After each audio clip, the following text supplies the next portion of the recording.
Every great love story, they say, has a challenge to overcome, a dragon to be slain, a mountain to be climbed.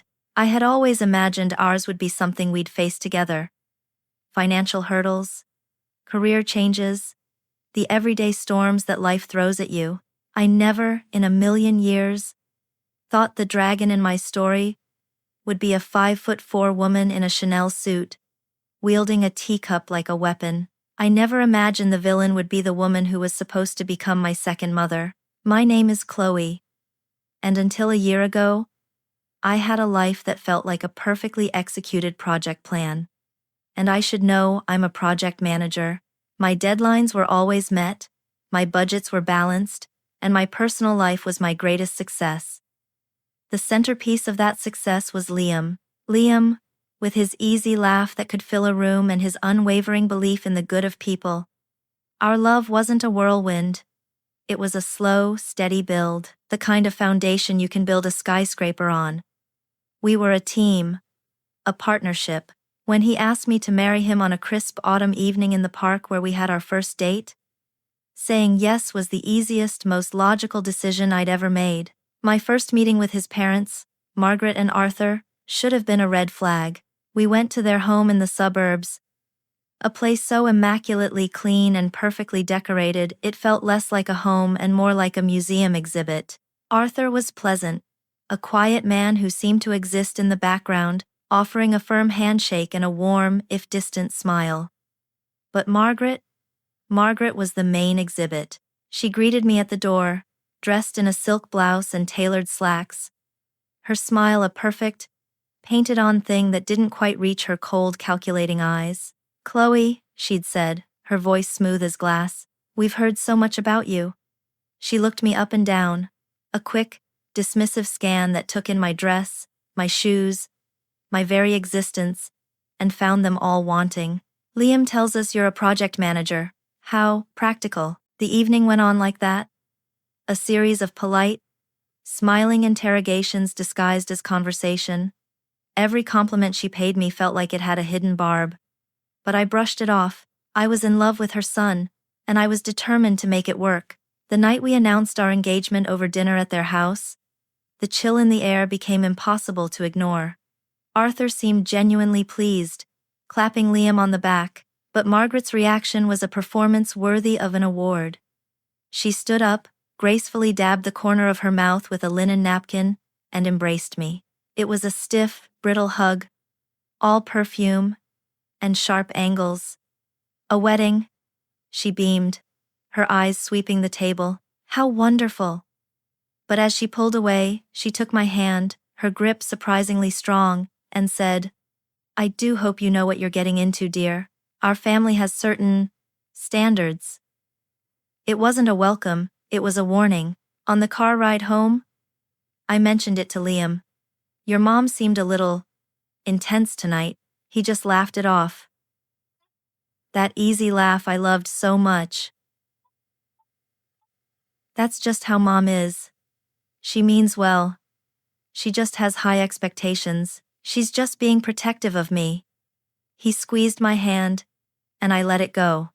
For him, I would be the bigger person. I would climb the mountain. My first real attempt to climb that mountain and the first time I realized it might be a volcano came a week later. Margaret called me, her voice buzzing with an unnerving enthusiasm. "Chloe, darling, I have the most wonderful news. I've taken the liberty of speaking with Elizabeth Vance. She's the wedding planner in the city. She handled the governor's daughter's wedding. She's terribly expensive and usually booked for years, but I've managed to get you a consultation." I held the phone, my knuckles white. She hadn't asked. She'd just decided. My perfect project plan for my own wedding was being erased and rewritten by someone else. "Margaret," I said, my voice as calm and steady as I could make it. "That's very thoughtful of you. But Liam and I were actually looking forward to planning this ourselves. It's part of the journey for us." The silence on the other end of the line was heavy and cold. When she finally spoke, the fake warmth was gone, replaced by a brittle frost. "Oh," she said. "I see. You have it all handled." It was the first clear shot in a war I didn't even know I was supposed to be fighting, and I knew, with a sinking feeling in my stomach, that she had no intention of letting me win. The battle of the wedding planner was just the opening skirmish. The real war began over the soul of the wedding itself. Liam and I had always dreamed of a wedding that felt like us. We weren't country club people, we were cozy sweaters and hiking boots people. We found the perfect place an hour outside the city, a beautifully restored 19th century barn. With soaring wooden beams, acres of wildflower fields, and a massive stone fireplace. It was warm, authentic, and breathtaking. When I showed the pictures to Liam, his face lit up. "It's perfect," he said. "It's us." Margaret insisted on a site visit. She arrived in a cream-colored cashmere coat and heels that were completely impractical for the gravel path. Her lips pursed in a thin line of disapproval. She walked through the magnificent main hall, running a gloved finger along a reclaimed wooden table. "Well," she declared, her voice echoing slightly in the vast space, "it's certainly quaint." That word, quaint. The way she said it made it sound like a terminal diagnosis. A bit unrefined, perhaps. The acoustics will be a nightmare for the string quartet. And the bathrooms? Are they even up to code? She suggested for the 10th time, the Westlake Country Club. A place with zero personality but, in her words, the proper amenities and a reputation to uphold. The dress was next. After a magical afternoon with my mom and my maid of honor, Sarah, I found it. It was an elegant A-line gown with delicate, handcrafted lace on the sleeves and a simple, flowing skirt. It wasn't a princess ball gown, but it was sophisticated and timeless. It was me. I felt radiant in it. That evening, feeling optimistic, I sent a picture to Margaret, hoping she might share in my joy. Her reply came via text a few minutes later. "It's simple." The two ellipses felt like an eternity of judgment. I waited, my stomach twisting. Then the follow-up message arrived. "I always imagined Liam's bride in something more significant. Significant." Another one of her loaded words. As if my choice, my very essence, was insignificant. My joy curdled into a familiar, quiet anger. It was a pattern. A death by 1,000 paper cuts. Each choice I made, she met with a subtle, condescending critique, designed to chip away at my confidence. Then came the guest list. Our plan was for an intimate wedding of about 100 of our closest friends and family. A week after we sent out our save the dates, Margaret emailed us a spreadsheet. The subject line read, "Small additions." I opened it. There were 54 names on the list. Names of business associates of Arthur's, distant cousins Liam hadn't seen in 20 years, and several of what she called her garden club ladies. I called Liam, bewildered. "We don't have the space, or the budget, for 50 extra people we don't even know," I said, trying to keep the panic out of my voice. When Liam spoke to her, she was ready with her emotional ammunition. "Liam, darling," she'd sighed. "A performance of maternal sacrifice. A wedding isn't just for you two, it's a statement. It's the merging of two families. To not invite these people, it would be a social catastrophe. People talk, it would reflect poorly on all of us." She had successfully reframed our personal celebration as a public relations event for her own social standing. Worse than the open critiques were the private conversations she was having with Liam. He would come home from a Sunday dinner at his parents' house with a new cloud of worry hanging over him. "My mom was asking about the budget," he'd say, avoiding my eyes. "She's just concerned, that we're not getting in over our heads. She asked if your parents were comfortable with their contribution." My parents, who had generously and lovingly given us a substantial sum for the wedding, were now being painted as a financial liability. Another time, it was, "Mom thinks you seem really stressed. She's worried that maybe all of this is a bit more than you're used to." She was systematically painting me as a fragile, incapable gold digger to her own son, all under the guise of motherly concern. And so, The unease in my gut grew into a constant, heavy knot. I started to feel isolated, as if I were fighting a ghost. This wasn't a difficult mother-in-law. This was a strategist. Margaret's comments weren't slips of the tongue, they were precisely targeted strikes. The quaint venue, the simple dress, the essential guests. It was all part of a single coordinated campaign. She wasn't trying to help with the wedding, she was trying to hijack it. To erase every trace of me from it until I was nothing more than an insignificant accessory on the arm of her perfect son, standing in her perfect venue, surrounded by her perfect friends.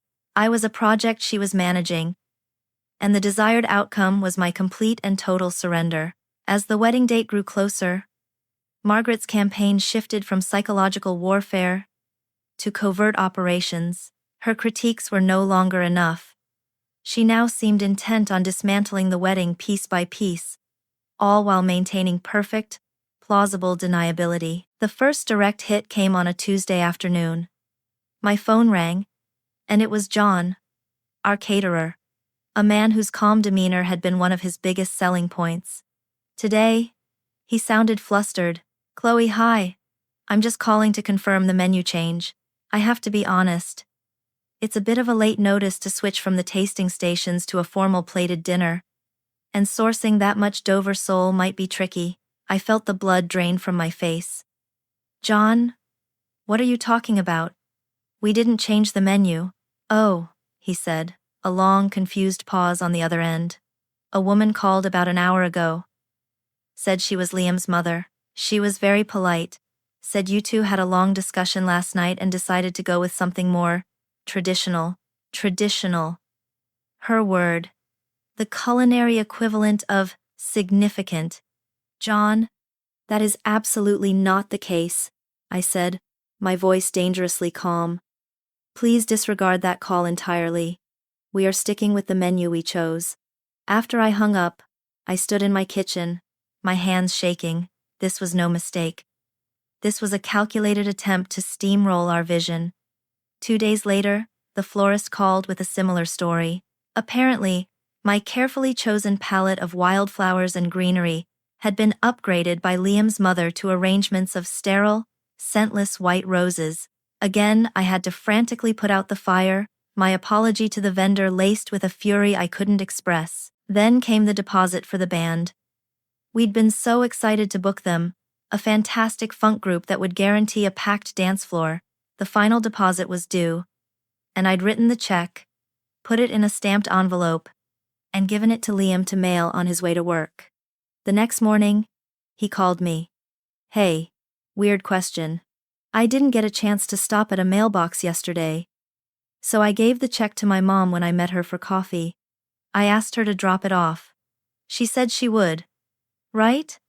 I trusted Liam, of course, but a cold dread washed over me.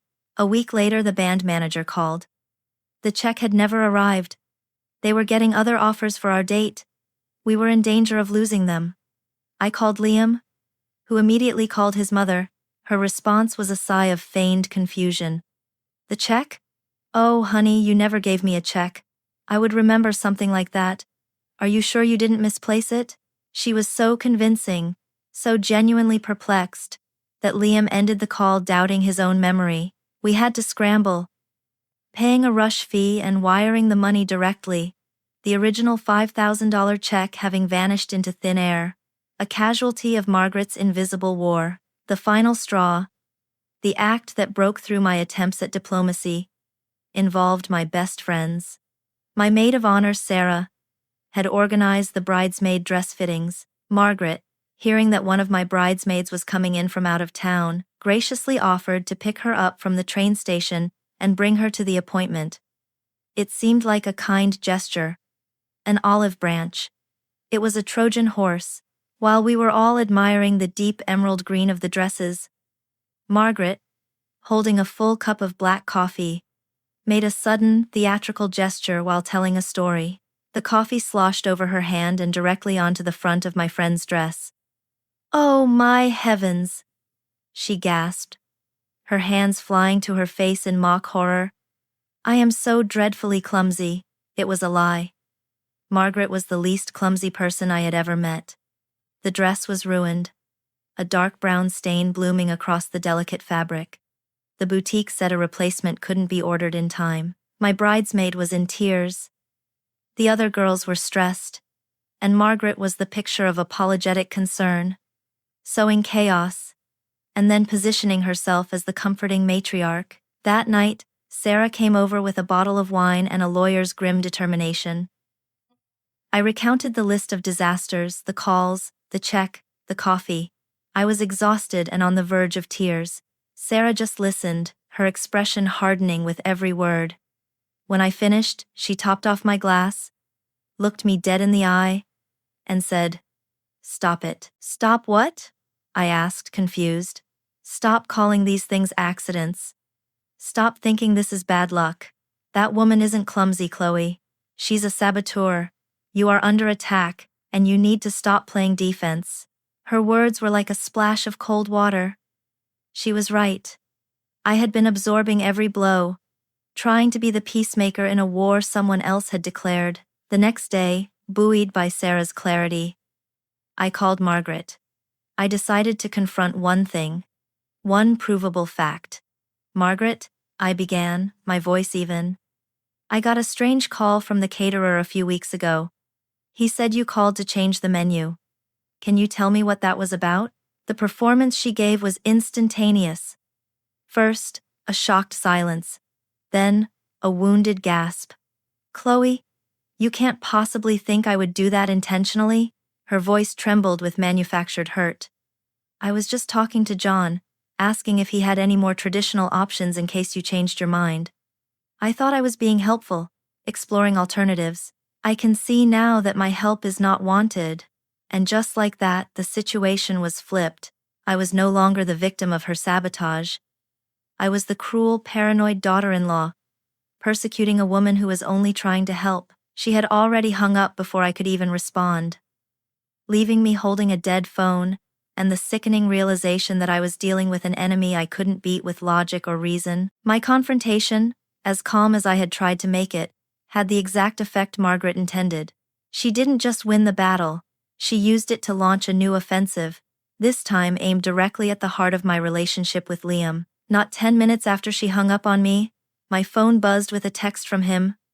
"My mom is really upset. We need to talk tonight." When he walked into our apartment that evening, his shoulders were slumped, and his face was etched with a weary sadness that twisted my stomach into knots. He didn't look angry, just beaten. "Chloe," he began, sinking onto the sofa. "I just got off a 2-hour call with my mom.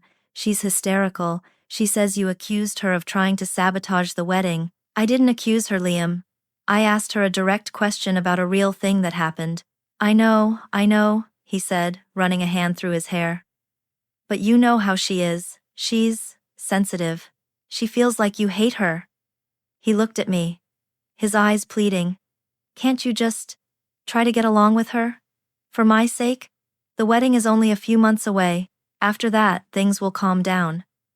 Can we just keep the peace until then?" And there it was. The burden, once again, was placed squarely on my shoulders. It wasn't his mother's behavior that needed to change.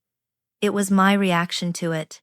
I was the one who had to manage her, to soothe her, to keep the peace. Arguing felt futile. It would only prove Margaret's point that I was difficult. So I just nodded, a wave of exhaustion washing over me. "Okay, Liam. For you. I'll try." My attempt at keeping the peace was immediately put to the test when Margaret invited us to dinner the following Sunday. She said she wanted to clear the air. It was a lie, of course. It was an ambush. The moment we sat down at her perfectly set dining table, with Arthur blissfully unaware and talking about his golf game, Margaret put on a pained smile and looked at me. "Chloe, dear," she began, her voice dripping with false concern. "I feel there has just been so much tension between us lately.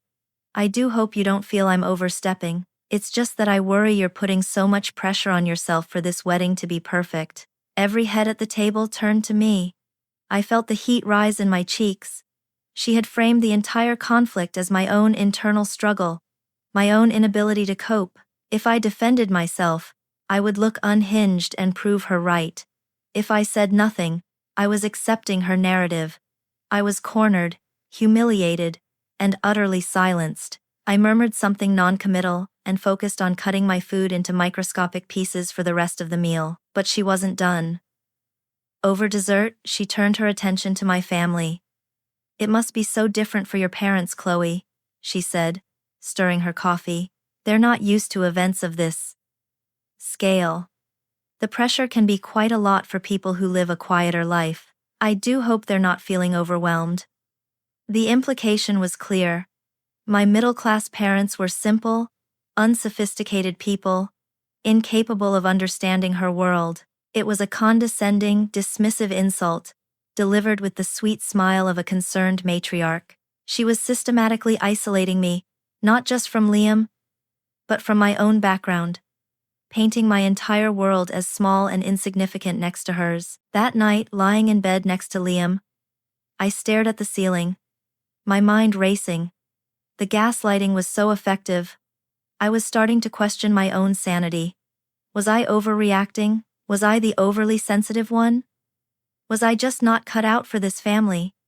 A dark, ugly part of me wanted to expose her, to stand up at the next family dinner and list every single act of sabotage, to watch her perfect facade crumble.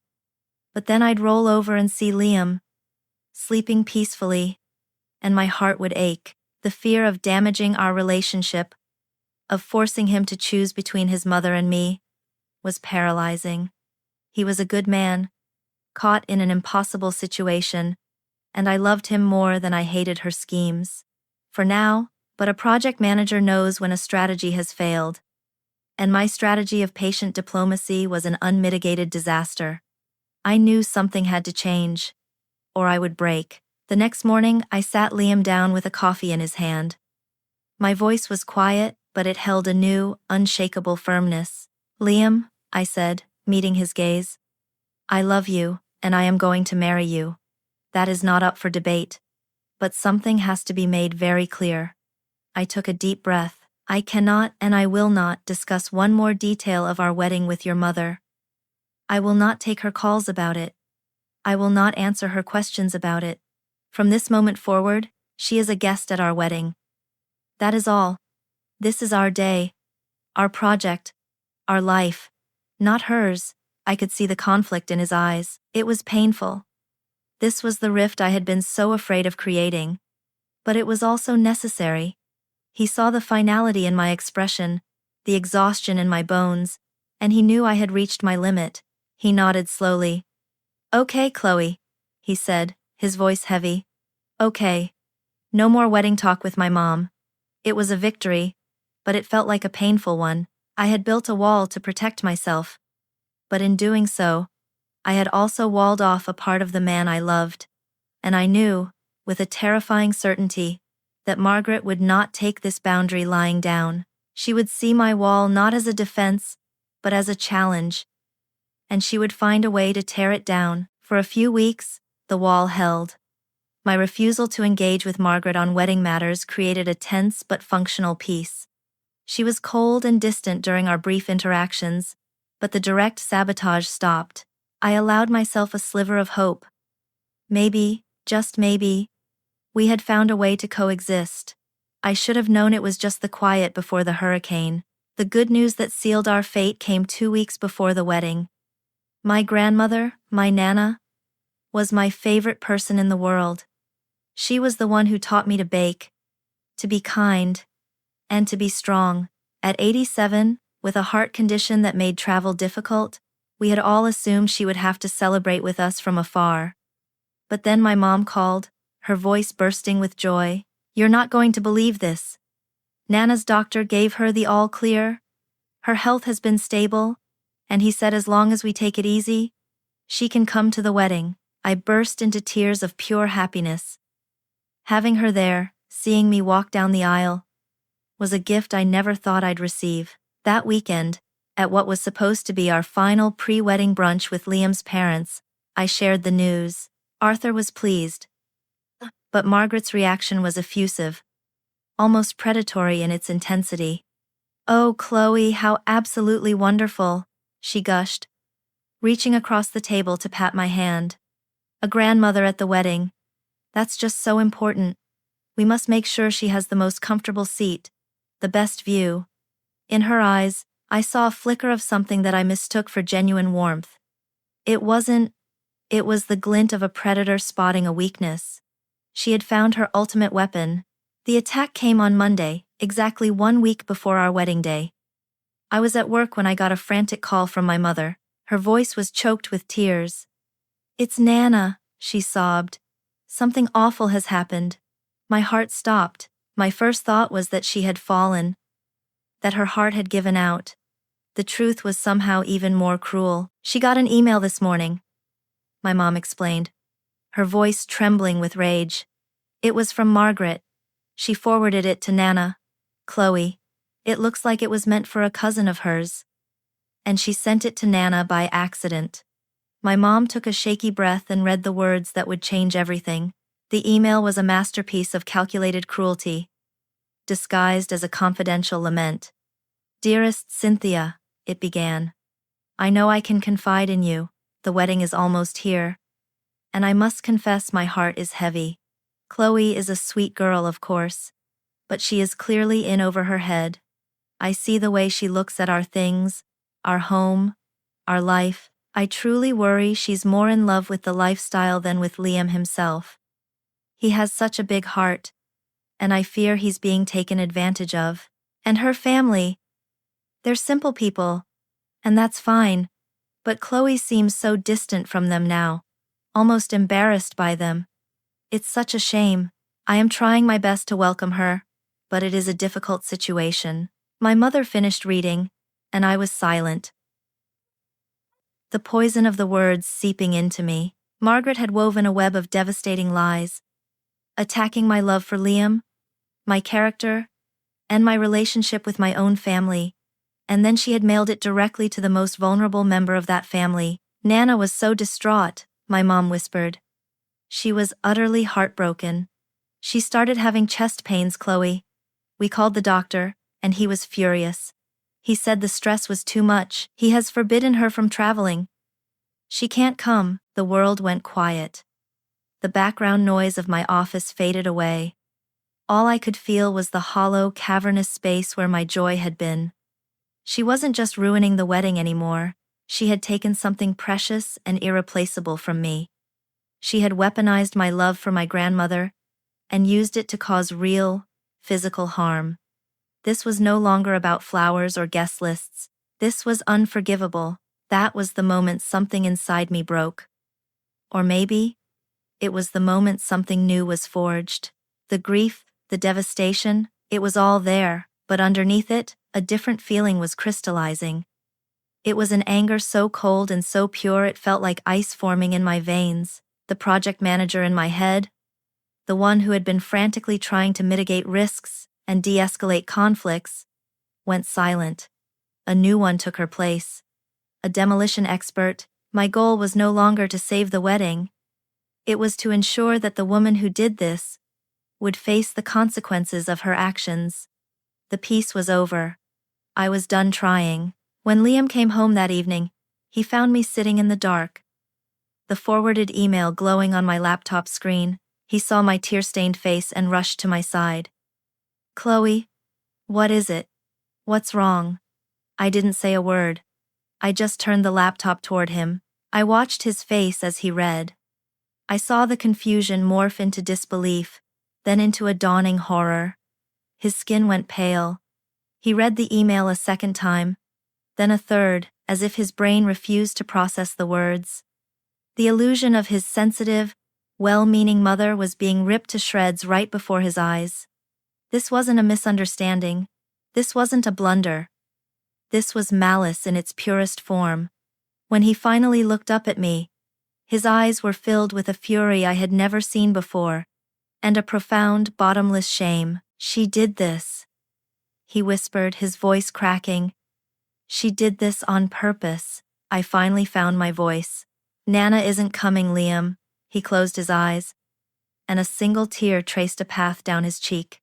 He stood up and paced the room, a caged animal. All the excuses, All the years of denial had crumbled to dust in the face of this one undeniable act of cruelty. He stopped pacing and knelt in front of me. Taking my hands in his, the pleading was gone from his eyes, replaced by a hard, protective certainty. The illusion was shattered, and he had made his choice. "I am so sorry, Chloe," he said, his voice thick with emotion. "I am so sorry. I didn't see it. I didn't listen." He looked me straight in the eye, and in that moment, we were no longer two people caught in a tug of war. We were a team. "This is done," he said, his voice low and firm. "She will not do this to us ever again." He paused, his grip on my hands tightening. "What do we do?" he asked, and then he gave me the words I needed to hear, the permission I needed to take. "No, what do you want to do? Whatever it is, you do it. Do whatever you have to do. I'm with you, 100%. Liam's declaration of support was the spark that lit the fuse. The grief for my grandmother was still a raw, open wound, but now it was accompanied by a powerful, galvanizing clarity. We were no longer on the defensive. We were going on the attack. The very next evening, our apartment became a war room. It was just the three of us, me, Liam, and Sarah, huddled around our small kitchen table, the remnants of a pizza we'd barely touched sitting in the middle of a sea of laptops and notepads. The initial discussion was fueled by raw anger. Liam, his face still tight with a fury I'd never seen in him, wanted to drive to his parents' house immediately. "We should confront her," he said, his voice low. "I want to see the look on her face when she knows that we know everything." Sarah, ever the pragmatist, shook her head, her pen tapping a steady, thoughtful rhythm on her notepad. "And what would that accomplish, Liam? You'd go there, you'd yell. She would cry. She would deny everything. She'd claim the email was a horrible, tragic mistake. She'd say her cousin Cynthia's email is right next to Nana's in her address book. She would twist it until you're the ones apologizing for upsetting a fragile old woman. We've seen her do it before. A private confrontation is a game she has perfected. You can't beat her on her home court." I knew she was right. My own disastrous phone call was proof of that. "So what do we do?" I asked, the question hanging in the air. "We can't just let her get away with it." "No," Sarah said, leaning forward, her lawyerly intensity dialed up to a 10. "You don't just let her get away with it, you dismantle her." She looked from me to Liam, her eyes sharp. "You have to understand what you're dealing with. A creature like that isn't motivated by love or reason. She's motivated by appearances. Her power doesn't come from her money. That's Arthur's 25. Her power comes from her reputation. The perfect wife, the perfect mother, the perfect hostess. She's built an entire fortress out of her social standing. A private fight doesn't touch that fortress. To win, you have to bring the battle to the public square." A silence fell over the table as we all processed the weight of her words. Public consequences. That was the key. We needed a stage, an audience, and then, the idea bloomed in my mind. A perfect, terrible, and exquisitely just solution. I looked at Sarah, then at Liam. "The reception," I whispered. Their eyes widened. "She's spent the last 6 months trying to turn our wedding into her own personal social gala," I continued, the plan taking shape with every word. "She's obsessed with the guest list, with what people will think. It's the one place where she will be surrounded by every single person whose opinion she values." Sarah's lips curved into a slow, grim smile. "Her stage," she said. "You'll use her own stage against her. During the speeches, it's the one time you are guaranteed to have the absolute, undivided attention of every person in that room." The idea was terrifying and exhilarating. But as the project manager in me took over, I realized a potential flaw. "We can't just get up there and talk about the sabotage," I thought aloud. "She'll dismiss it as a hysterical bride's meltdown. A nasty family spat. We need more. We need something that she can't deny. Something that explains why she is this cruel." I thought back, sifting through every condescending comment, every backhanded compliment, And then I remembered something she'd said months ago at that first awful dinner. A throwaway line meant to contrast her supposed sophistication with my own background. Someone had asked where she grew up, and she had laughed lightly and said, "Oh, a dreadful little town." I had very humble beginnings, you understand. I had to work very, very hard to overcome them.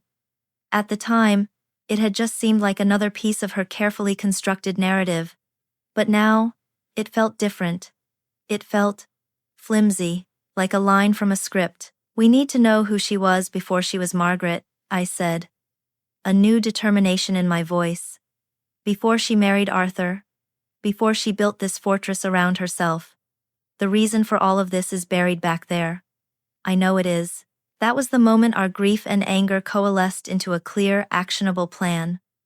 I felt a familiar click in my brain as I switched into project mode. This was no longer just a personal crisis. It was Project Vindication, and it needed a timeline, resources, and a clear division of labor. I looked at my team. "Okay," I said, my voice steady for the first time in days. "Here's what we're going to do. Sarah, you're on research. You're the lawyer, public records, archives, anything you can find online about Margaret Devereux's life before the age of 25. I want to know where she went to school, where she worked, who her family was. Dig." Sarah nodded, already typing on her laptop.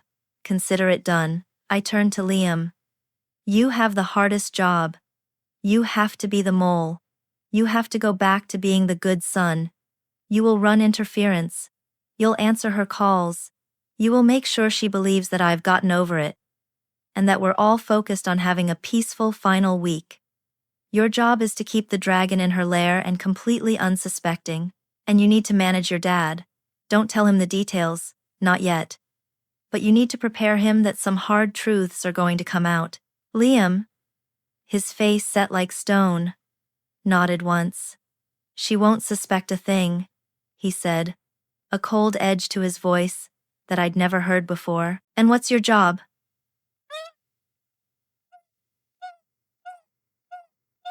Sarah asked, looking up from her screen. "I'm the project manager," I said.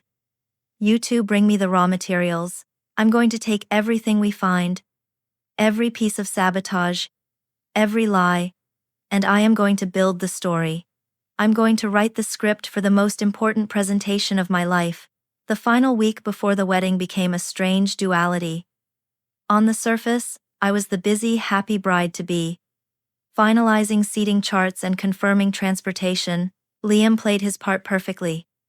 Fielding calls from his mother with a practiced, cheerful calm, assuring her everything was wonderful. But every night after the charade was done, the three of us would reconvene in our war room, piecing together the puzzle of Margaret's past. Sarah, with her lawyer's knack for navigating bureaucracy, struck gold first. It was 2 a.m. when my phone buzzed with a text from her. Got it. Attached was a scanned image of a birth certificate from Schuylkill County, Pennsylvania. The name on the certificate was Margaret Devereux Kowalski. The date of birth matched, but it was the other details that made my breath catch. The town of birth wasn't a genteel Boston suburb as she'd always claimed, but a small, struggling borough called Minersville. Her father's occupation was listed as coal miner. Her mother's was waitress. "Minersville," Liam whispered, looking over my shoulder at the document on my laptop screen. "I've never even heard of it." He did a quick search. The pictures that came up were of a town hit hard by the decline of the coal industry. Modest row houses, shuttered storefronts, a landscape still scarred by its industrial past. This was a world away from the old money heritage Margaret had so carefully fabricated. Her entire foundation was a lie. The next discovery was even more significant. If her birth name was Kowalski, where did Devereux come from? And when did she drop the Kowalski part? Sarah, energized by the first clue, spent the next day buried in online legal archives. She found it in the county court records. A petition for a legal name change, filed when Margaret was 19 years old. Her birth name wasn't Margaret Devereux Kowalski. It was Peggy Ann Kowalski. She had legally changed her name to Margaret Devereux, her mother's maiden name. shedding the name of her working-class father like a snake sheds its skin. Peggy, Liam said, the name sounding foreign and strange. My mom's name is Peggy. It was as if the woman he'd known his whole life was a phantom, a carefully constructed character. The name Peggy Ann Kowalski was the key that unlocked the next door. A search for Minersville High School, class of 1978, led us to a digitized copy of the school yearbook. We scrolled through the black and white photos until we found her. The girl staring back at us had the same determined eyes, but everything else was different. Her hair was wilder. Her smile was a defiant smirk, not a polite, controlled curve. She was pretty, but in a tough, restless way. Underneath the photo of Peggy Kowalski was a quote, not a line from a poet or a philosopher, but a single, desperate sentence that told us everything about her motivation. Can't wait to get out of this town and never look back. While Sarah was digging through the digital archives, I was tasked with gathering photos for the official reception slideshow, the one that would actually play before our own version. Liam had gotten a few old albums from Arthur, who was happy to help, oblivious to our real purpose. I sat on the living room floor one afternoon, surrounded by pictures of Liam's childhood, when I found it. Tucked in the back of an older, dustier album was a photograph that didn't fit. It was a professional wedding photo, slightly faded. In it, a much younger Margaret, probably no older than 20, stood next to a handsome young man with a broad smile and a cheap-looking tuxedo. It was not Arthur. They were cutting a small, simple wedding cake in what looked like a VFW hall. My hands trembled as I picked it up. A first wedding, a first husband, a part of her life she had not just hidden, but completely erased. In all the years I had known Liam, in all the stories Margaret had told about her life, this man, this entire event, had never been mentioned once. It was a ghost. That night, we laid out our findings on the kitchen table. The birth certificate, the name change petition, the yearbook photo of Peggy Kowalski, the picture of the secret wedding. We had the beginning of her story, and we had the present day, but there was a massive, gaping hole in the middle. Look at the timeline, I said, pointing to our notes. She leaves Minersville at 18, right after high school. She changes her name at 19. The wedding photo looks like it was taken around then. I looked at Liam. When did she marry your dad? She was 24, he said, his voice hollow. She met him at a charity benefit in Philadelphia. She always said she'd been working as a curator's assistant at a small art gallery. We all looked at each other. There it was. A 5-year gap. 5 missing years between Peggy Kowalski, the miner's daughter who married a mystery man in a VFW hall, and Margaret Devereaux, the sophisticated young woman who charmed a wealthy heir. What happened in those 5 years? Who was that man in the photograph? And what had she done to make sure he, and that entire chapter of her life, simply ceased to exist? The answer to that question, we knew, was the real story. And we had 4 days to find it. The name from the back of the faded photograph, Frank, wasn't much to go on, but for a skilled investigator like Sarah, it was a start. Cross-referencing marriage records from Schuylkill County in the late 1972 with the name Peggy Ann Kowalski, she found him. The text message from her landed on my phone screen late on Wednesday night, just 3 days before the wedding. His name was Frank Miller. Marriage certificate filed the 12th of June, 1978. Occupation, factory worker. A few hours later, after a frantic series of calls to a legal document retrieval service she used for work, Sarah had the rest of the story. She emailed us the scanned files with a simple subject line, "The Missing Years." Liam and I huddled over the laptop, the glow of the screen illuminating our pale faces. The first document was the marriage certificate. The second was the divorce record, filed 4 years later. My eyes scanned the page, and the words jumped out as if they were printed in neon. Plaintiff, Frank Miller. Defendant, Peggy Ann Miller Kowalski. Grounds for divorce, abandonment, and financial fraud. Fraud, Liam breathed, his voice barely a whisper. Attached was a summary of the court proceedings, including a deposition from Frank Miller. His words, typed out in the cold, impersonal font of a legal document, told a story of devastating betrayal. He had been a young man, just 21, who had recently inherited a modest sum of money after his parents died in a car accident. He met Peggy, fell hard for her ambition and her beauty, and married her within 6 months. For a few years, things were okay, but then, according to his testimony, she became distant, obsessed with magazines about high society in Philadelphia and New York. She convinced him to put their savings into a joint account for a future investment. Then, one day, he came home from his shift at the factory to an empty house. She was gone. The closet was empty. Her belongings had vanished. And when he checked the bank account, so had every last penny of his inheritance. She had systematically drained it over the course of 2 months, leaving him with nothing. He never saw or heard from her again. It was a story of a cold, calculated con. My blood ran cold reading it. This was the woman who had dared to imply I was a gold digger. Liam was silent, his face a mask of disbelief and disgust, but the final, most devastating blow was yet to come. I scrolled to the final page of the divorce decree, the section detailing the division of assets and custody. My eyes caught on a line, number of children from this union, 1. Wait, I said, my voice shaking as I pointed at the screen. Liam, look. He leaned closer. We read the line together. A child. A son. They had a son. Sarah, anticipating our question, had already attached the final document. The custody order. Sole legal and physical custody of the minor child, Daniel Miller, born the 3rd of March, 1980, is hereby granted to the plaintiff, Frank Miller, as the defendant, Peggy Ann Miller, has willfully abandoned said child, and her whereabouts are unknown. The air left the room. It was one thing to be a thief, a con artist. It was another thing entirely to abandon your own child, a little boy, just a toddler when she left, sacrificed at the altar of her ambition. All of Margaret's obsessive, suffocating mothering of Liam was suddenly cast in a horrifying new light. It wasn't love, it was a desperate, twisted attempt to rewrite her own history, to succeed with her second son where she had so monstrously failed with her first.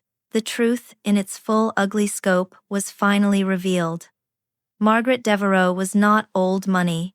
She was not a sophisticated woman who had overcome humble beginnings. She was Peggy Ann Kowalski, a con artist from a coal town who had robbed her first husband, abandoned her own child, and then used the stolen money to reinvent herself, scrubbing her past clean so she could bag a wealthy, unsuspecting man like Arthur. Her entire life, the one she guarded so viciously, was a lie. Her immaculate home was a stage, her social standing was a costume, and her judgment of me, of my family, of my simple dress and quaint venue, it was all a massive, desperate projection. She hated me because I was a living, breathing reminder of everything she was not. A woman from a loving, middle-class family, who was marrying for love, not for an escape route. I was the authentic life she had thrown away. I looked at Liam. His face had crumpled, the discovery of his abandoned half-brother, a blow that was deeper and more painful than any other. But through his grief, a grim resolve was settling in. The last shred of sympathy, the last echo of the son who made excuses for his mother, was gone forever. We have it, I said softly, closing the laptop. The investigation was over. We had more than just a list of her petty sabotage. We had the origin story of the monster. We had the truth, the whole, undeniable, and catastrophic truth. Our weapon wasn't just a stone to throw at her fortress. It was a bomb, powerful enough to bring the entire fraudulent structure of her life crashing down into dust. And the detonation was scheduled for Saturday night, at her son's wedding reception. With the truth in our hands, the last 2 days before the wedding were a blur of meticulous clandestine preparation. My project management skills were pushed to their absolute limit as I juggled the public role of the serene, excited bride, with my private role as the architect of Margaret's downfall. My main task was crafting the weapon itself. The slideshow. I spent hours in my home office, the door locked, weaving together two completely different stories. The first was a beautiful, convincing decoy. I compiled photos of Liam and me from our first date to our engagement, set to our favorite song. It was filled with genuine love and happy memories, a perfect tribute that would lull everyone, especially Margaret, into a state of sentimental ease. It was the sugar coating for the poison pill. The second section, saved in a separate, password-protected file, was a different beast entirely. It was a cold, factual narrative of the truth. I scanned the documents Sarah had found and arranged them in a stark, chronological presentation. Slide 1. A map of Pennsylvania, with a red pin on the town of Minersville. Slide 2. Peggy Ann Kowalski's birth certificate. Slide 3. Her defiant, smirking yearbook photo. I moved on to the first marriage. The smiling photo of her and Frank Miller, followed immediately by a scan of the divorce filing, with the words, abandonment and financial fraud, highlighted in red. I included a few key heartbreaking quotes from Frank's deposition. Then, the final, devastating slides, the custody order for the son she left behind, and a full-screen image of the cruel, calculated email she had sent to my grandmother. There was no emotional music, no dramatic effects, just the silent, damning evidence, laid bare for all to see. The delivery mechanism for this payload had to be just as precise. Our wedding DJ was an old college friend of mine named Ben, a detail Margaret had undoubtedly filed away as another example of my unrefined taste. It was a detail that would prove to be her undoing. Sarah and I met Ben for coffee at a place far from our neighborhood.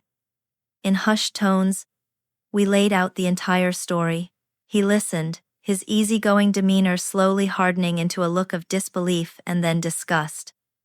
"That woman is a monster," he said when we finished. "Of course I'll help. What do you need me to do?" The plan was simple. Ben would run the official slideshow from his main laptop, as planned. Sarah's laptop, containing the second hidden presentation, would be linked to his system but with the video feed turned off. During her maid of honor speech, Sarah would use a specific phrase as a cue. Every family has its secrets, and some secrets need to be brought into the light. On that cue, Ben would simply switch the video input, and our presentation would flash onto the screens. He was the perfect accomplice, technically savvy and fiercely loyal. The night before the wedding, at the rehearsal dinner, we got a chilling preview of Margaret's state of mind. She was holding court at a lavish restaurant she had insisted on, basking in the attention of her friends and family. She was smug, triumphant. In her mind, the war was over. I had been quiet and withdrawn since the incident with my grandmother, and she had clearly interpreted my grief as submission. When it came time for toasts, she stood, her champagne glass held high. "To Liam and Chloe," she began, her eyes finding me across the table. Her smile was a condescending slash of red lipstick. "It has been a journey, planning this wedding, but we are so thrilled to finally be here." She paused, letting the silence hang in the air. "We are so happy to be welcoming Chloe into our family, and we are all hoping," she said, her voice dripping with false sweetness, "that she can learn to rise to the occasion." A wave of quiet titters went through her side of the table. It was a public, final humiliation. I felt Liam's hand tighten on mine under the table. I met his gaze, and in his eyes, I saw the same cold fire that was burning in my own. Any lingering flicker of doubt, any thought that our plan was too harsh, evaporated in that moment. She had just toasted to her own execution. Later that night, I did two final things to set the stage. First, I called my Nana. I didn't tell her the details of the plan, it would have only stressed her out, but I told her, "Nana, I need you to know that I am going to make this right. What Margaret did will not go unanswered. We're going to have a special video call during the reception tomorrow, okay? I want you to be there." I heard the relief in her voice, a sense of peace settling over her. My final call was to Liam. He had one last difficult task to perform. He was in the hotel bar with his father. I texted him. Now. He found his father and sat him down in a quiet corner. As he recounted to me later, he kept it brief and direct. "Dad, I love you," he began, "but you need to know that Mom has done some things, some really terrible things to hurt Chloe and her family. Things are going to come out at the wedding tomorrow, and it's going to be very, very hard. When it happens, I am asking you to trust me. I need you to be on my son's side, no matter what." Arthur, bless his heart, was utterly confused and deeply concerned, but he saw the desperate seriousness in his son's eyes. His love for Liam was the one authentic thing in Margaret's orbit. He placed a hand on his son's shoulder and said, "Liam, I will always be on your side." The last piece was in place. Margaret was now completely isolated, blissfully unaware that her final, most loyal ally had already been quietly neutralized. The stage was set, the audience was gathered, the script was written. All we had to do now was get through the ceremony and wait for the curtain to rise on the final act. I woke up on the morning of my wedding day with a strange and profound sense of calm. The frantic anxiety that had plagued me for months was gone, replaced by a still, quiet certainty. I was a project manager on launch day. All the planning was done. Every contingency had been considered. All that was left was to execute the plan. As my bridesmaids buzzed around the bridal suite, a whirlwind of hairspray and laughter, I felt like the serene center of the storm. Margaret, in contrast, was a frayed nerve ending. She swept into the suite an hour before the ceremony, her face a tight mask of stress. She found fault with everything. The lighting for the makeup artist was sallow. The champagne wasn't the brand she preferred. My bouquet, in her opinion, had one too many ferns. It was a pathetic, last-ditch effort to exert control over a situation that had long since slipped from her grasp. She fussed with the train of my dress, her movements jerky and anxious. Just before my father was due to arrive to walk me down the aisle, I asked for a moment alone with her. The bridesmaids, sensing the shift in the atmosphere, quietly filed out.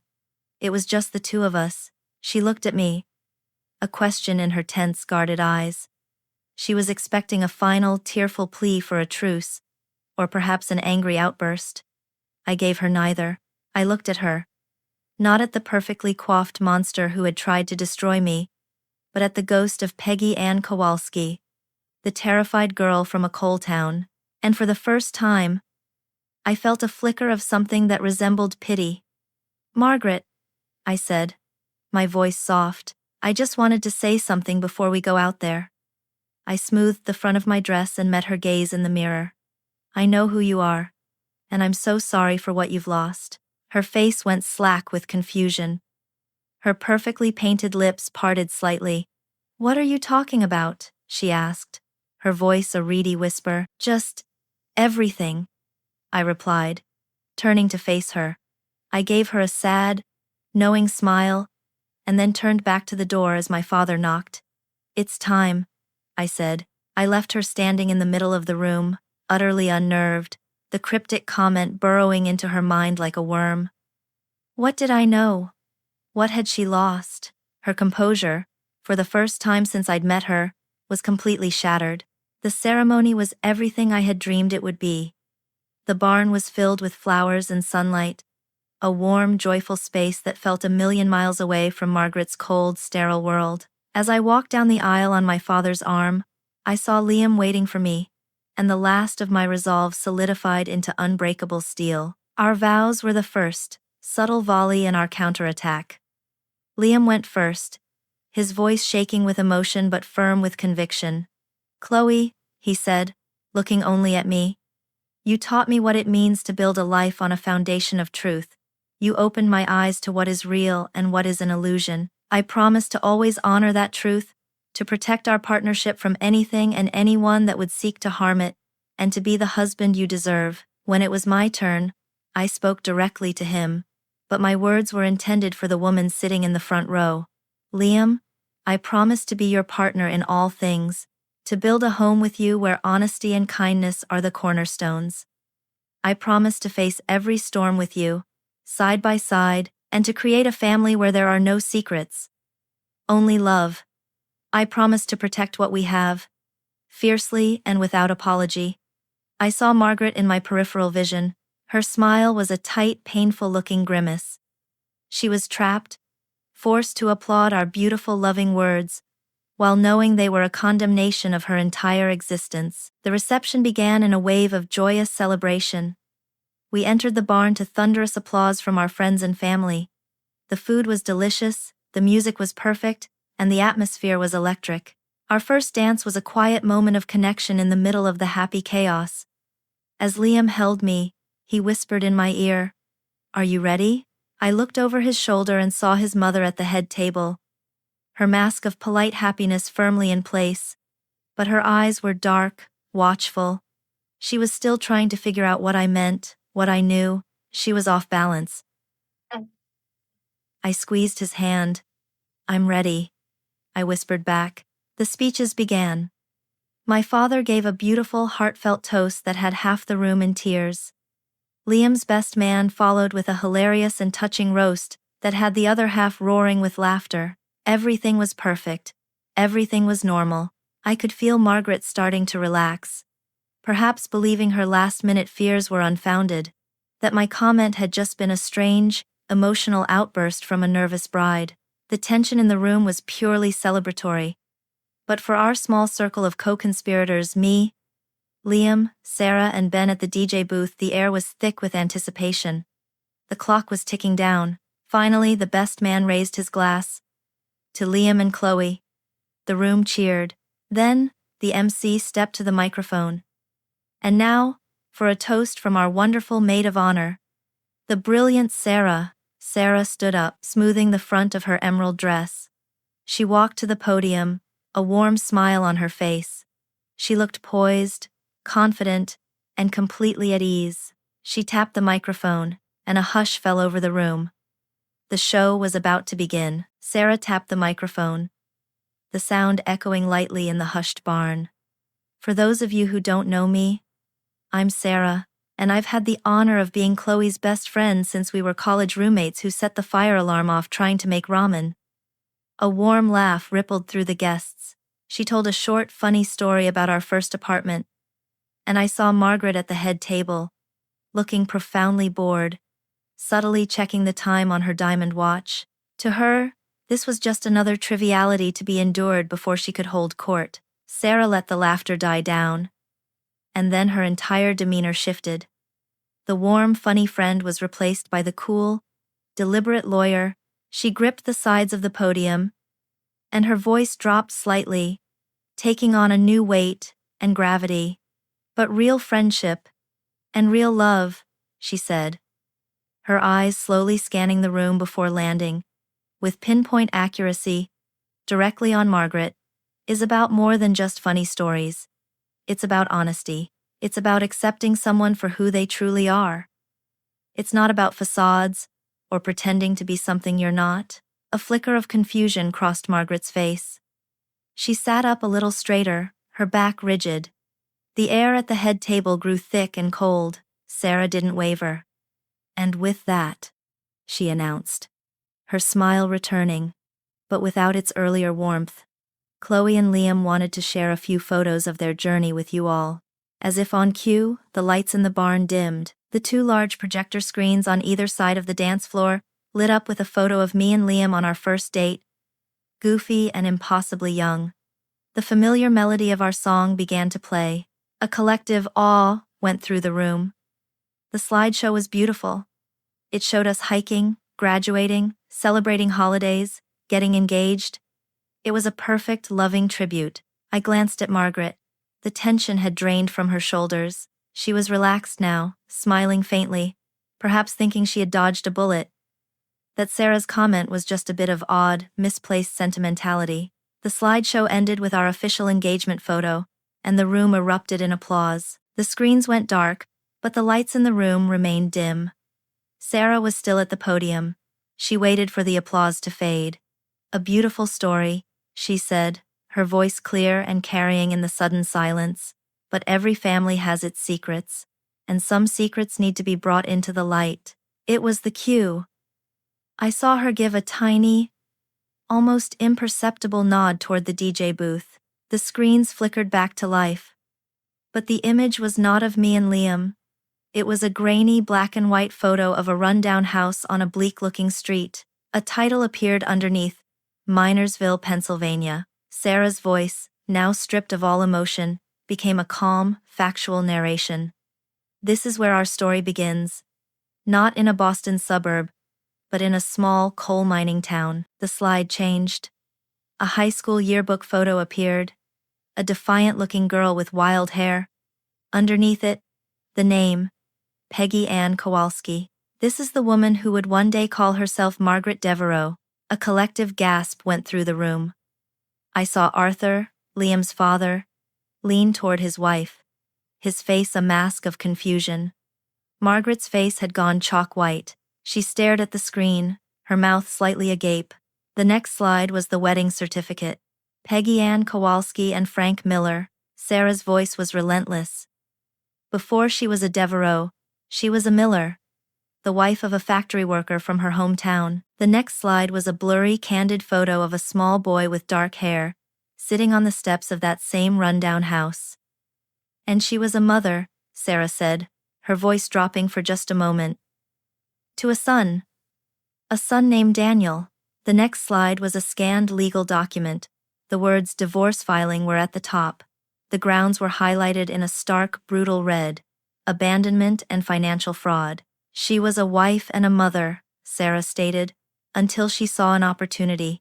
After systematically stealing her young husband's entire inheritance money he received after his own parents died, she disappeared, abandoning both him and their 3-year-old son without a word.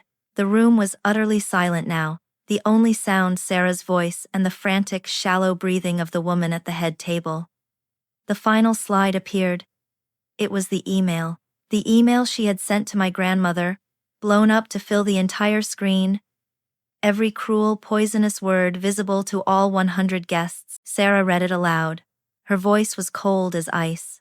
I truly worry she's more in love with the lifestyle than with Liam himself. She seems so distant from her own family, almost embarrassed by them. She paused. This email was sent by Margaret to Chloe's 7-year-old frail grandmother, causing her so much distress that her doctor forbade her from traveling to be here today. The woman who abandoned her own child dared to attack the loving, supportive family of the woman her son was marrying. Sarah put down her notes.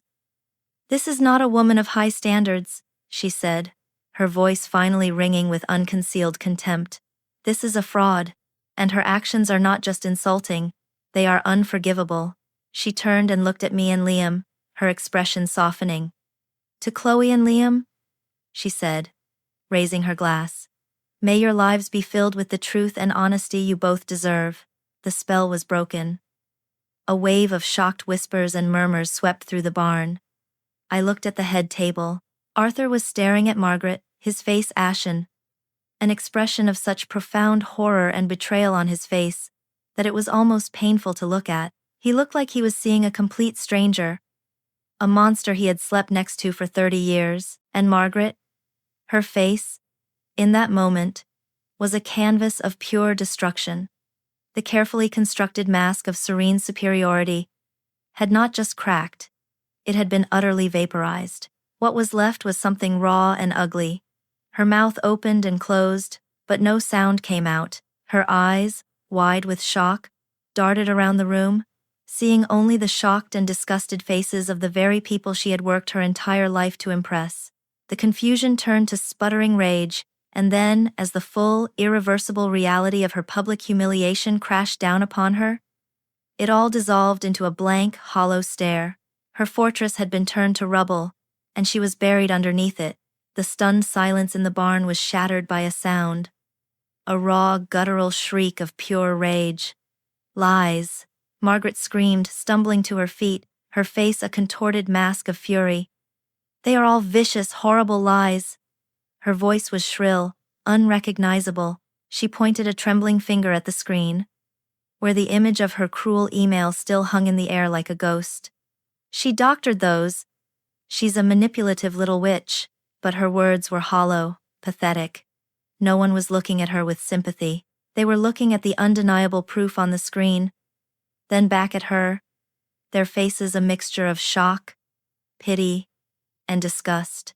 The garden club ladies, her supposed friends, were staring at their plates, refusing to meet her desperate, wild eyes. She had lost the room. She had lost everything. Before she could scream another word, Arthur moved. He shot up from his chair, his face pale and set like granite. He grabbed her by the upper arm, his grip like a vice. He didn't yell. His voice was a low, venomous hiss, for her ears only.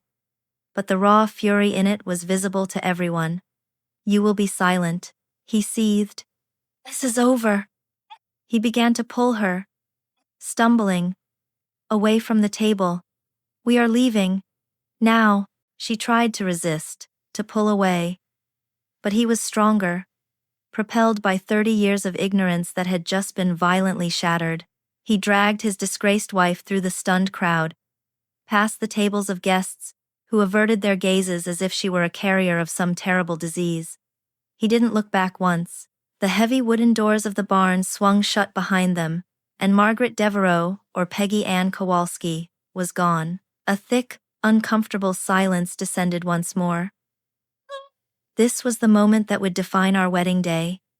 It could either be the moment it all fell apart, or the moment we took it back. Liam and I stood up, hand in hand, and walked to the podium.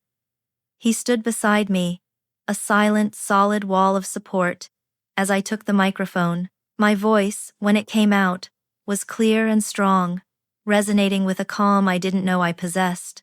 "I am so sorry that you all had to see that," I began, my eyes sweeping across the faces of our friends and family. "That was never my intention, but my husband and I believe that a marriage, a life, must be built on a foundation of truth. For months, a lie has been poisoning our lives, trying to tear us apart. Today, we decided to remove that lie." I looked at Liam, and he smiled at me, his eyes full of love and pride. I turned back to our guests. "The past is gone. Our future starts right now. Please," I said, a real, genuine smile spreading across my face. "Let's celebrate." For a heartbeat, the room was still. And then, Ben, our heroic DJ, hit the cue. The speakers exploded with the defiant, joyful opening chords of a celebratory anthem. And as the music washed over us, the room erupted. It started with my bridesmaids, who jumped to their feet, cheering and applauding. My parents, my entire family, and all our friends followed suit. It was a wave of overwhelming support, a roar of approval that shook the very rafters of the barn. The party that followed was unlike any wedding reception I had ever been to. The tension was gone, replaced by a wild, liberating energy. The dance floor was packed. People weren't just dancing, they were celebrating a victory. My victory. Our victory. In the middle of the joyful chaos, Liam and I slipped away to a quiet corner of the patio with my phone. We hit the video call button. A moment later, my grandmother's face appeared on the screen. She looked worried, her brow furrowed.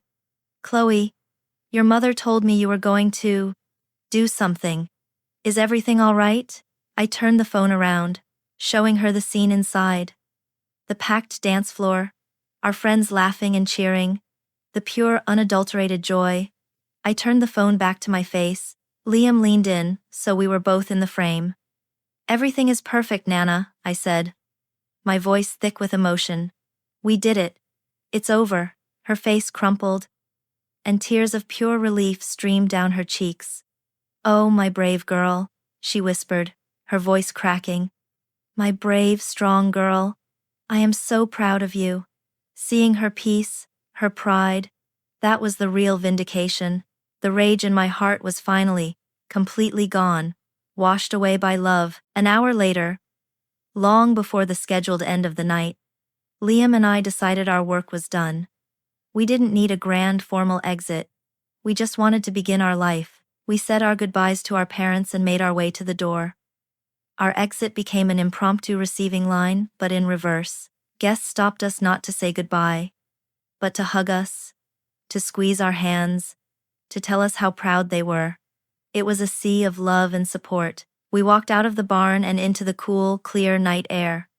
We stopped at the edge of the gravel path and looked back at the warm, glowing building, filled with music and laughter. Our wedding.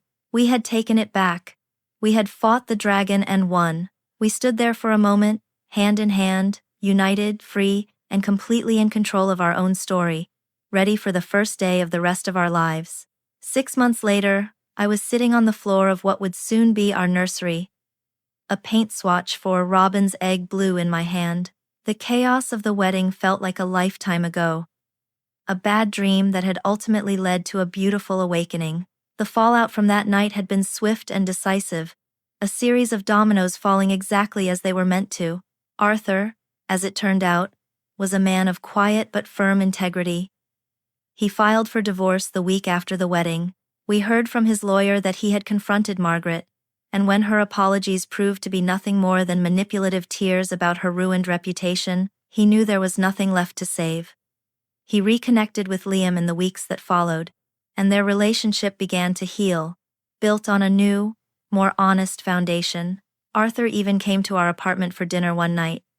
He sat at our kitchen table, a humble, tired man, and apologized to me, his voice thick with regret. "I am so sorry, Chloe," he'd said.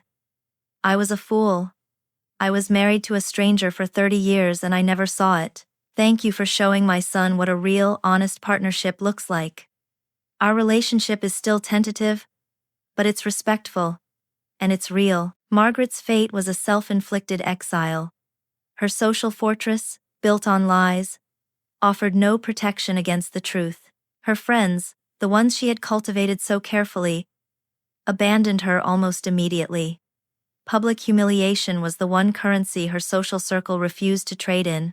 Stripped of her husband's money and her own reputation, she was left with nothing. She sold her jewelry, packed her bags, and moved to a small town in Florida, becoming the one thing she had always feared: an anonymous, insignificant woman with a past she could no longer outrun. We never heard from her again. The most important healing, however, was happening in a quiet coffee shop downtown. With my encouragement, Liam had hired a private investigator to find his half-brother, Daniel Miller. It wasn't hard. Daniel still lived just an hour from Minersville, where he worked as a high school history teacher and had a family of his own. Liam wrote him a long, heartfelt letter, explaining everything. The first meeting was cautious, full of decades of unspoken questions, but as they sat there, two men who shared a mother but had lived in different universes, a connection began to form. Theirs is a quiet, careful relationship, built slowly over weekly phone calls and monthly visits. A wound that had been left to fester for 30 years was finally beginning to close. And us? Liam and I are happier than I ever thought possible. Our marriage wasn't just a celebration. It was a trial by fire. We faced the worst and came out the other side not just intact, but stronger, more united, and more in love than ever.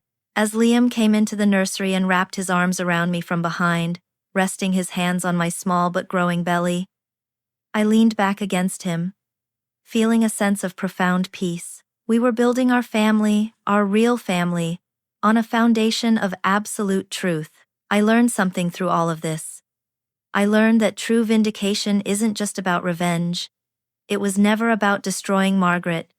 It was about protecting us. It was about refusing to let someone else's poison ruin your happiness. By choosing truth over toxicity, we didn't just win a battle. We built a foundation for a life of authentic, unbreakable love. Thank you for listening. What did you think of Chloe's plan? Let us know in the comments below. And if you have a story of justice you'd like to share, reach out to us. Don't forget to like and subscribe for more stories of satisfying karma.